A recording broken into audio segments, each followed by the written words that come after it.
Hey friends, okay friends, hey friends, home sweet home. Wow! A lot of things happened with properties while I was gone, friends. A lot of really important things. Check this out. Here I am on the properties page. I'm gonna create a property, and we're just gonna put it in this group, and we're gonna give it this label. Look. Field type.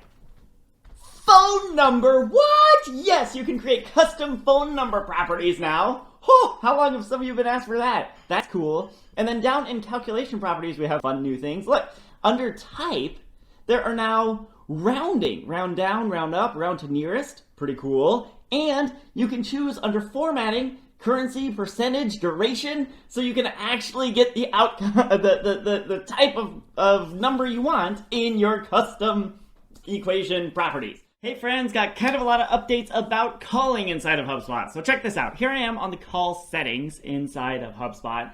And if you get a HubSpot number now, you have a lot more options for countries you can call from. Ireland, I believe, is the newest comer, but we have Finland and Netherlands. Australia's been in there a little while. United Kingdom, I don't know how many of these are new, but apparently there's a lot more than we started with now. So check that out. That could be helpful for a lot of you. Also, if you have a lot of phone numbers listed here, now, if you edit them, you can give them names. So, if you want to call this your sales line, for example, you can call it that, and then that will appear right here in the phone number list. That's really cool. And then over on transcription and analytics, there's this checkbox down here, link associated objects to recorded calls with HubSpot AI. This has been around for a while, but it was just for contacts. Now it applies to deals too. And the last thing I want to show you is if we go over to calls page, there is now this call analytics button.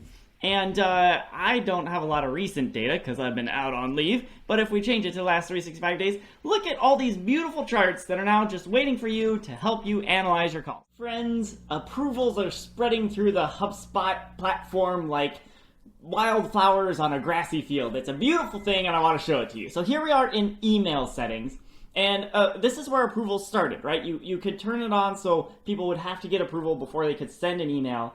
We've added this option for skipping approvals. So you can say everyone can skip it. They're optional. Or only certain users or superadmins can skip approvals. It gives you a little more granular power to decide who has to go through this process. But look, that's not it. As I said, they're spreading. If we go to website settings here, if you've opted into the beta, you'll see an approval section here. And look, you can set up approvals for landing pages, website pages, if you have CMS Hub, and blog. And for all of these, you set up approvals, you can choose who can skip them, you can turn them on. Hey friends, a few powerful updates got sprinkled throughout Operations Hub while I was gone. Let me show you around. So here we are just on the contact page, and if you have Operations Hub, you have this fix formatting issues option. And we've had a lot of things here for a long time, name capitalization, email formatting, but now we have location stuff. Look, this is looking at, sometimes I write USA, sometimes I write US. We could standardize this and just say United States. We can fix time zones and country names and all kinds of stuff. Super great to get that consistent data, which is what we love to see. Awesome. If we go back to contacts, we can also catch this link to the data quality dashboard, which has been here for a little while. This has some new stuff going on. If you scroll down, look, you can see your workflows, which ones are unused, which ones need review, and you can view those here. That's awesome. I don't know if this is new or not. I don't remember this little switcher thing being here, but you can look at your data sync insights, see if any syncs are failing, and address those. That's great. And if we go to property insights now, this used to just be, I think, contact properties, but look, now we've got contact, company, and deal properties, ticket properties. They're all in here. You can find the issues and fix them. Remember, the issues here are no data, unused, and duplicate. Unused means not in any lists or workflows or anything. Hey friends, I think the part of HubSpot that got the most updates while I was out is the payments tool, and it's still US only, but I think this is really important to know about, so I'm going to get through all of it as fast as I can. Buckle up, we're going to go quick. So here I am on the payment links page, which is redesigned. That happened a while ago. If we hit the settings page, there's now some payment link settings where you can set defaults for payment links. So, if you want your payment links to by default create deals, or if you want particular text on the checkout page, or if there are certain discount codes you always want to be available, or you're going to be collecting the same information across your payment links, or whatever the case may be, you can set that all here. When you then go create a payment link, you can change all these things to customize them if you want, but the defaults will now be set to meet your needs, which I think is huge and awesome. Then, if we scroll down to the payment settings here, this payouts page has gotten some love. There are more statuses here, and if we saw any failed or canceled statuses, you would be able to click into them and get details about when that payment will make it to you, which is huge. Love that. Now, perhaps the biggest thing, something we've all been waiting for a very long time, is that if we go to someone who has a subscription, this Emily person here has a subscription, you can now edit subscriptions. So if we open this subscription up, there's an actions button up here, and you can edit the next payment date, you can update the payment method, or you can just straight up edit the subscription and change it however you need to. Previously, if you wanted to edit even something very small, you had to cancel the subscription and start it over. Now you have these options to update it, which is huge. Something else that's super cool here on the contacts page is you can now create payment links that are specific just to this person. You can create this payment link, you can have it turn off as soon as the payment is made. It's custom just for this person, super handy right here on the payment page. Or if you're emailing this person and you want to send them a particular payment link that already exists, you can now insert them the same way you would knowledge articles and snippets. Super cool. Same thing exists also in the conversations inbox, which I think is so fun. So if we're chatting here with someone and we want to send them a payment link, same option exists here. Last thing I want to show you, if we go over to forms for a while you've been able to embed payment links in. In fact, if you create a form, you will do a standalone one, sure. Template, there's a payments template, right, where you continue to the payment after the form is submitted. The thing that has changed, the thing that is new now, is down here you can select a payment link, right, but you can add additional payment links, right? So if you want to give the people the choice of which one they're going to pay with, it'll give you a little radio select here. They can decide which product they're going to buy. Friends, we've got a brand new space inside of HubSpot specifically for prospecting. So if you have Sales Hub, Professional, or Enterprise, you should absolutely opt into this beta and check it out. Look at this. So here I am just on the dashboards. To navigate here, you just go Sales, Prospecting. Look, brand new area, entirely built from scratch. And look at this. Look at all the stuff we have on this page, just special for me. Look, we can track my task progress. I have completed 0 of my 6 tasks today. I can see which ones are due today, which ones are overdue over here.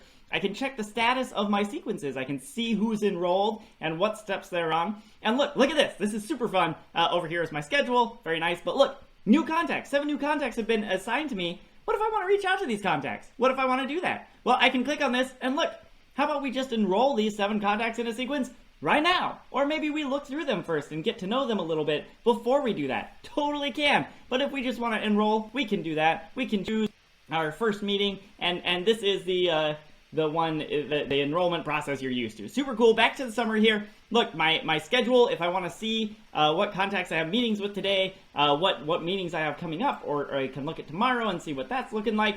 I can get my activity feed right in here. It's all in this one place. I can finally have like a command center for my prospecting efforts. Are you ready for this, friends? I don't think you're ready for this. Buckle up, here we go. Here I am on the deals page. I'm gonna create a new deal, and I'm gonna hit this little link to edit this form. Here's this form here. We can edit it. This has been a functionality for a long time. And there's this new layout with like conditional logic and stuff. But look, with associations, you can control what associated objects are going to be displayed here. You can control that, that's fine. And they appear and disappear down here. But look. There's this little asterisk button if you want to make line items required. What? And you can change whether or not companies and contacts are required. If you want associations to be required when a deal is created, you can now do that. So let's save this, and let's just see what it looks like if we go back to where I was. No, not that one. So now let's, just refresh this page real quick, and we'll create a deal. And look. Now I have to have a line item, and I have to have contacts and companies. I cannot save this without associating these things here. So nice. So I'm going to create this deal here real quick, and we're going to go look at it.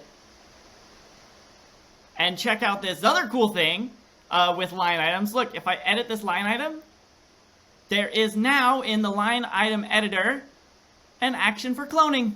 If you want to clone a line item, you can totally clone a line item. Friends, your workflow folders can now have subfolders. It's the little things, right? But this is not a little thing. Check this out. We also added tabbed views like you see in other parts of HubSpot. So you can create views and add them here. So deleted and needs review and unused, these things that have been here for a while will still be here. But if you want to create some custom ones filtered on any of these things and save them and add them as tabs, you totally can. But the thing you're all really interested in is folders and subfolders. So look, I have all my unfiled assets here. I can check boxes and I can move them into specific folders. I've only created one folder so far. But check this out. If I go into this test folder and I create a new folder called, let's say, test subfolder, I can have a subfolder. So now you can organize your workflows to your heart's content. It's a beta you have to opt into, so opt in, check it out, let me know what you think. Let me know if you have any.